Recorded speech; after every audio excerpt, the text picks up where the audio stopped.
Hi everybody, today we've got a new story called Try. It's by Rob Burrow and Kevin Sinfield.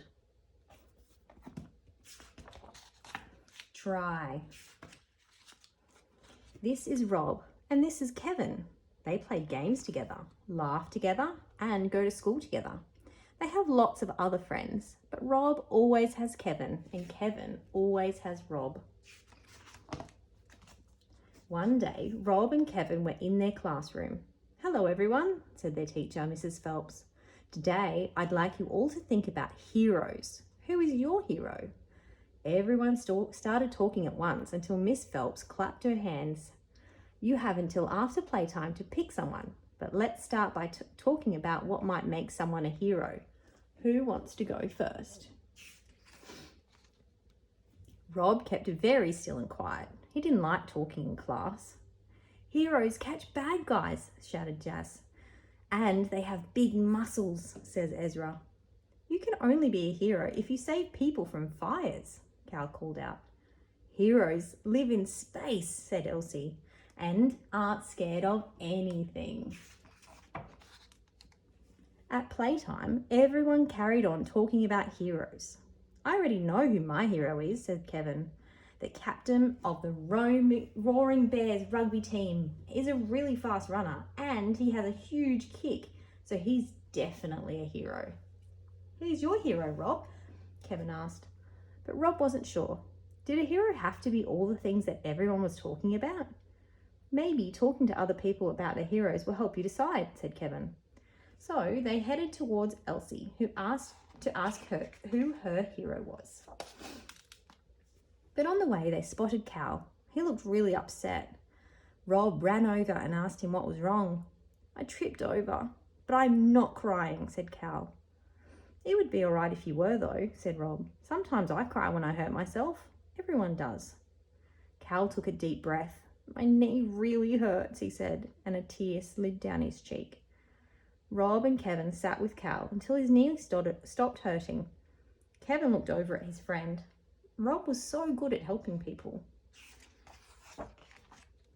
Once Cal felt better, Rob and Kevin joined the others, who were picking games for a team. Rob noticed Ezra looking a bit sad. He'd never been picked first. "Rob, it's your turn to be captain today," said Jazz. "Great," said Rob. "I pick Ezra as my vice captain." Kevin smiled. He was usually Rob's first pick, but he was glad that Rob had chosen Ezra. Rob always noticed when people needed cheering up. It felt like playtime had only just begun when Miss Phelps blew her whistle, and Rob hadn't had a chance to talk to his friends about all the hero stuff.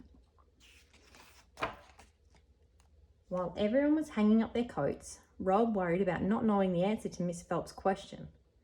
"You could just say what everyone else says," suggested Elsie. Rob thought about it. "I don't think I want to do something just because everyone else does it," he says. "That's really brave of you, Rob," said Kevin.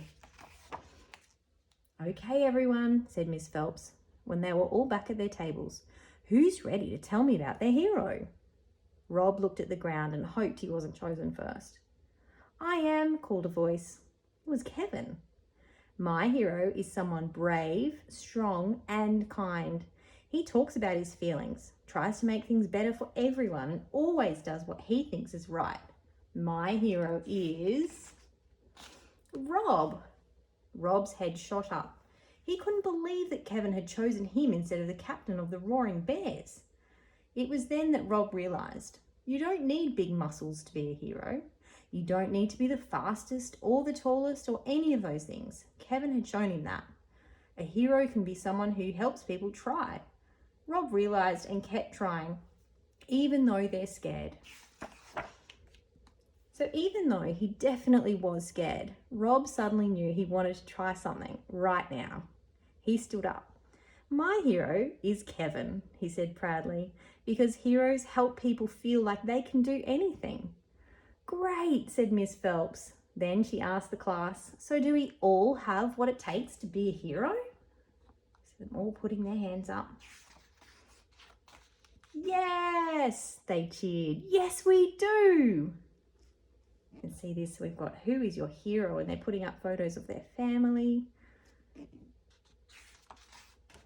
Oh, that was a really lovely story. I hope you enjoyed that story with me today. Stay tuned for the next one. See you soon.